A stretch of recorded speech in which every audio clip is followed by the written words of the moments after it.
Is it Sasquatch or is it Bigfoot? Or is it?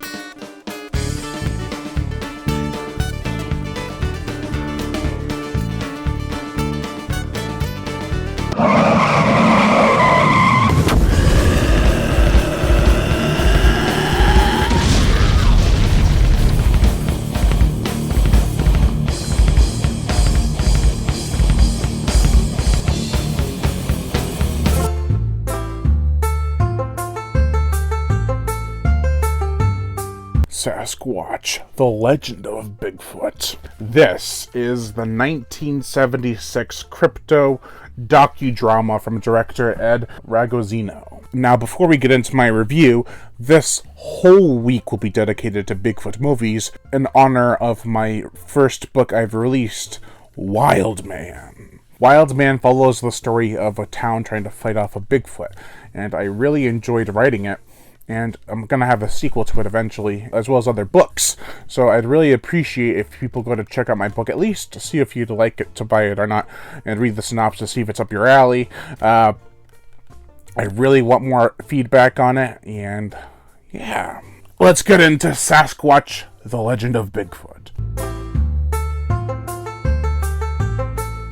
A group of 7 travelers, including a reporter, trackers, and a multitude of different kinds of scientists, head off into the deep woods of the Pacific Northwest. Along their journey, stories will be told, and encounters will be had. This movie may be a bit boring, a bit tedious, but I love it. It's beautifully shot. Everything from the animals to the plant life.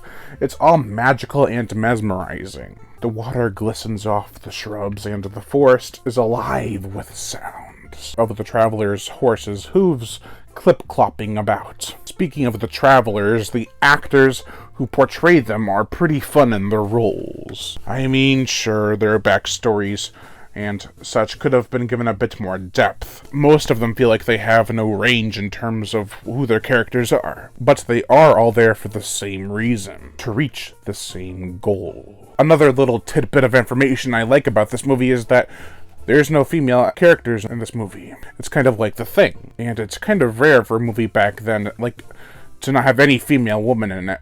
I mean, Jaws had the 3 guys on the boat, and Grizzly had the 3 guys in the woods at the end, but this is throughout the whole movie. Still, characters like Barney Snipe, played by Jim Bradford, are goofy but lovable. Quirky scenes with him are a bit of a tonal change, but still welcome. It helps to transition from the long scenes of traveling to fun character moments. However, the characters are not there to have fun. Chuck Evans, played by George Larliss, could have easily been the no-nonsense, all-business type of character. However, he knows not to push his team that is deep in the woods with him. He allows them a chance to breathe, crack jokes, and tell stories, lighten the tone. Speaking of stories, the best storyteller is Josh Bigsby, played by Ken Kenzel. He is the old-timer who loves to spin yarns of stories of people who encountered the Sasquatch. Some of these stories are rather eerie and creepy. One in particular where a group of miners encounter a pack of squatches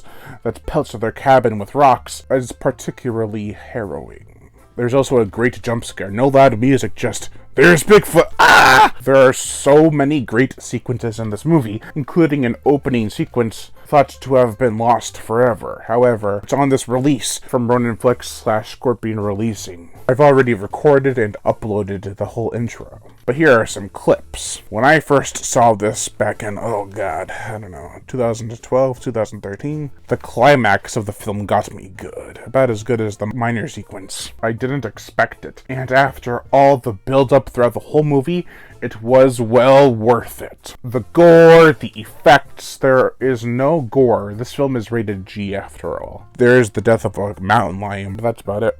The guy has his neck broken, but that's off screen. The Sasquatch suits are pretty awesome from what we see of them. They remind me of the Bigfoot from the infamous Patterson footage, which is perfect. The motion picture soundtrack, the main theme is so spooky. It has a kind of Jaws flair, but still works at being its own thing. As for the rest of the music, it's spot on. It delivers on the atmosphere of each scene. And how could I forget to mention the song, High in the Mountains? I bet that sucked. By Al Caps.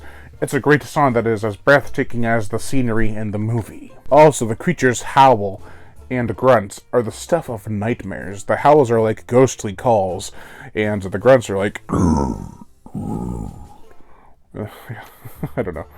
It's very deep growls. They definitely send shivers down my spine every time I hear them. This is a pleasant watch. If you want a good movie that doesn't make out the creature to be a horrible monster, then definitely check this movie out. It's a docudrama with heart, passion, and a love for Bigfoot. Overall, I give Sasquatch, The Legend of Bigfoot, a 3 out of 5. Thank you all for watching, and don't forget to check out my book, Wild Man. It's a Bigfoot tale of horror and carnage. I'll leave a link to it in the description below. And thank you all for watching, and I am Brian Gatto, the horror show host. Make sure to like, comment on, as well as share this video. Like my Facebook fan page, and support me on Patreon. Even $1 a month will help keep this channel going on strong, and I'd greatly appreciate it. Also, hit that notification bell, and as always, subscribe.